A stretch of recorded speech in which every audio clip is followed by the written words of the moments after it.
Hi, mathematicians. Today we're going to work on something called creating a number path. So I just wanted to start us off and give you a little bit of an understanding of what a number path might be. So first I'm going to show you the collection that I used yesterday to do equal groups, and I'm going to show how I would put these on a number path. Then I'm going to have you pause the video or even stop it and come back to it, because I'm going to ask you to go and get your collection, your math collection. You're going to need another thing in your math collection before I send you off to get it. And then I'm going to ask you to create something or a number path along with me while I do it in this video. So this first part is really quick. I'm just going to show you yesterday. I took a collection and I counted them one by one. I had pasta noodles, and I found out when counting them one by one, that I had 33 altogether. I grouped them by fives. I had 6 groups of 5, and then I still had 3 left over. I had 3 ones left over. I wrote that as a skip counting sequence like this: 5, 10, 15, 20, 25, 30. Now that's a skip counting sequence. That shows what I would count when I'm counting by fives. It's not a number path. So a number path would be if I took each and every one of these and I laid them out like this in a long line. In a really long line, one by one, about the same distance from each other each time. Okay, so it would keep going in a long line. Now I didn't want to have to set them all up, and I also didn't want them to knock over. So a lot of times what mathematicians do is they make a picture of what their model would have looked like. So if I had taken them and I had actually laid them out, this is what it would be like. But I used a little picture to represent each noodle. So here I had 1, 2, 3, 4, 5, and I marked the space. At the end of my first group, I would have had 5 altogether. Then I did another group of 5 that got me to 10. A third group of 5 got me to 15. Fourth group of 5 got me to 20. A fifth group of 5 got me to 25. A sixth group of 5 got me to 30. But then I didn't get to another group of 5 after that. I just had 1, 2, 3 more. So this is my number path using just groups of 5s. 5, 10, 15, 20, 25, 30, and using some ones at the end: 31, 32, 33. So I'm going to show you what you need to go collect right now. First, you're going to need to just take a piece of paper and cut it into a few long strips that you can write on, because we're just going to use them like this. And you're going to write on them, okay? You're going to need a pencil and papers that are in a strip. Then you're going to make a collection. I'm actually going to put it this way for you. Last week when we worked, we used these to represent tens. Today, I'd like to use these to represent fives. So you need something to represent ones. I have 10 of these. Something to represent fives, and something to represent tens. The reason I picked these is because if you watch, put this a little closer, if I were to set up 5 pennies, don't pause the video yet. I want you to watch this before you go make your collection. So if I were to set up 5 pennies in a row, they are just about, or end to end, I should say, they're just about the size of, or the length of, one crayon. So 1, 2, 3, 4, 5. These are each ones, but this could be 5, a length of 5 on my path. Okay? Then I learned that this pencil could be just about the length of 2 of my 5s. So my pencil can represent the length of 10. Okay? So I have 1s, 5s, and 10s. And I'm going to put together in my collection, or I have put together in my collection, 10 of each, at least 10 of each. So I've got my 1s, I've got my 5s, and I've got my 10s. I also did it just as another way. I did it with these. So these would be my 1s. Okay.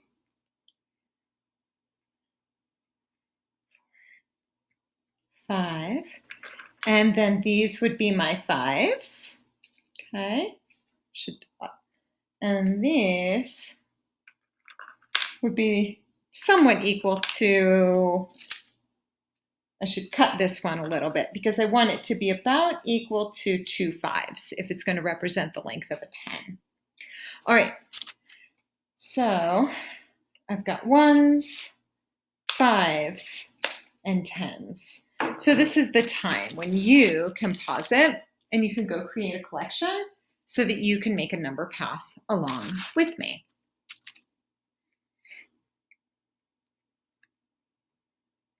Okay. Once we are back, we will be ready to start. I am going to, just because it's fun, I'm going to use these as my 1s, 5s, and 10s. And we're just going to start building a path, and I'm going to write in the numbers where I land. Just going to grab my pencil because I forgot. So if we started your path with one of your 10s, our first spot on our number path would be 10. I'm going to do it dark. You can do it in pencil because it's best for erasing if you make a mistake, but you can see that my length so far is 10. So let's just pretend that after my first 10, I put on a 5. So what am I up to now? Okay, so 10 and 5 more, I'm at 15. Okay.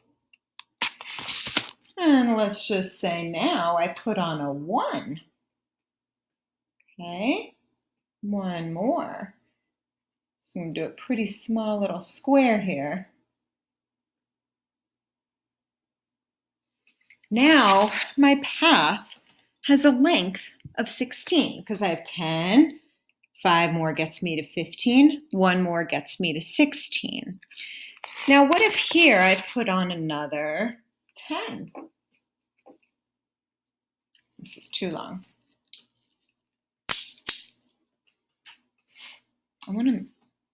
Still too long. I'm going to break it a little more.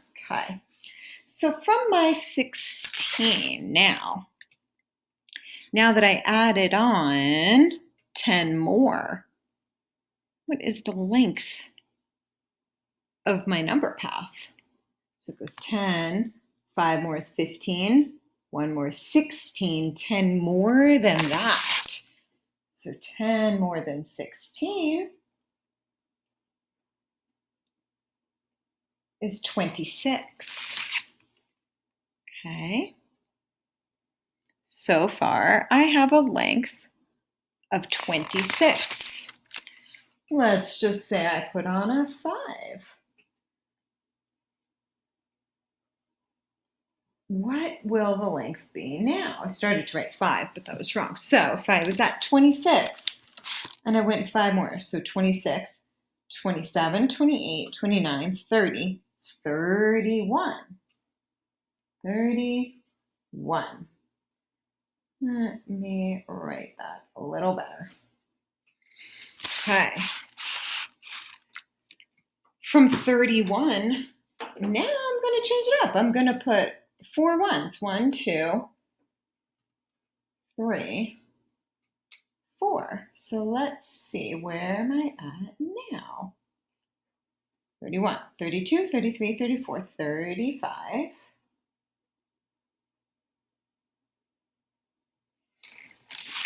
Okay. I'm up to 35. Let's do a 5. 5 more than 35 will get me to 40. And just for fun, I'll do a 1. That's going to get me to 41. And then I'll do another 5. And it got me all the way to 46. 41 and 5 more. We want 42, 43, 44, 45, 46. Got me all the way to 46. So see how I've marked all the places on my number path starting. It actually, I should have a 0 in the beginning because my very, very beginning starting point was 0. 10 more got me to 10. 5 more was 15. 1 more got me to 16 until I kept putting a path together all the way up to 46. So your job is to experiment with different number paths. See if you could make 4 different number paths that get you to 50 and see if you can do it different ways. Maybe you want to start with 3 ones, okay? And see if using your 1s, your 5s, and your 10s, if you can get yourself at the end of your path to exactly 50. So since I wrote on this one thing you can do is just turn the papers over for the second time you do it. Okay, and so then you could use those papers again. The other thing I could have done is that I could have turned them upside down so that I have the other part of it to write on. Okay, so see if there are different ways. What would be the way to get there, to get to 50 the quickest, or using the least number of materials?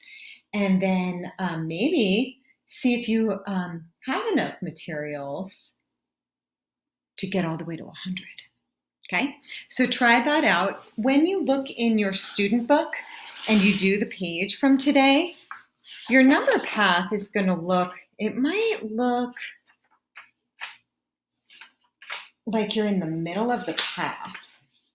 So it might look like this, where the number path actually starts with like number 26 and asks you what would be next. So all that is imagining that the beginning of the path is blocked off. So if the number path in the student book doesn't start with 0, it's because you're imagining there was a whole number path and the beginning of it is blocked off where you can't see, and you could just see where what number it starts at in the student book. All right, go ahead and explore with those and see how many different ways you can create number paths to 50.